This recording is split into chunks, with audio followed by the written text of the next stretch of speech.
Everyone in your family, your city, your country, and almost every people in the world are using the social media. But there exists a question. Are you aware of the things that you should do when using a social media? Then come and join me and let's be aware. By the way, what is social media? Social media is an interactive computer-mediated technologies that facilitate the sharing of information, ideas, and other forms of expression via virtual communities and networks. What are the do's and don'ts when using a social media? Here, I will show you the 7 things that you should do to keep you from risk. First, think before you post.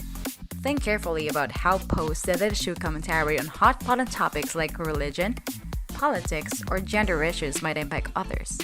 Second, let your voice be heard. Share your unique insight and strike a conversational tone that engages readers.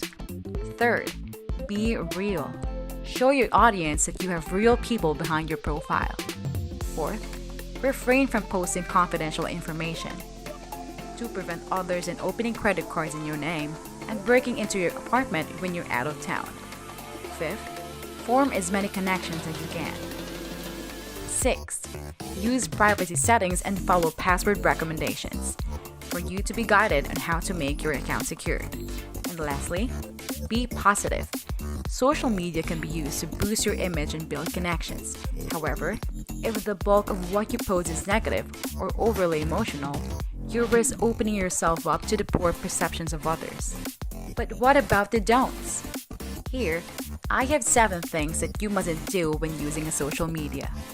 First, don't be negative or aggressive online. Free speech is important, but be smart about it. Second, don't post anything illegal. That includes drugs, violence, or any sort of stealing or damaging of property. Third, don't share sexually explicit stuff. Consider that many people, including younger ones, could see your post. Fourth, don't rely on privacy settings. They aren't always as reliable as you may think them to be. Fifth, don't have an embarrassing or inappropriate handle or name. Sixth, don't use strange or inappropriate hashtags. And lastly, don't believe everything you read. Always vet the source before accepting anything as fact. At this moment, I congratulate you, for you are now aware of the social media. Just follow these do's and don'ts and let's keep ourselves from harm. Thank you for watching.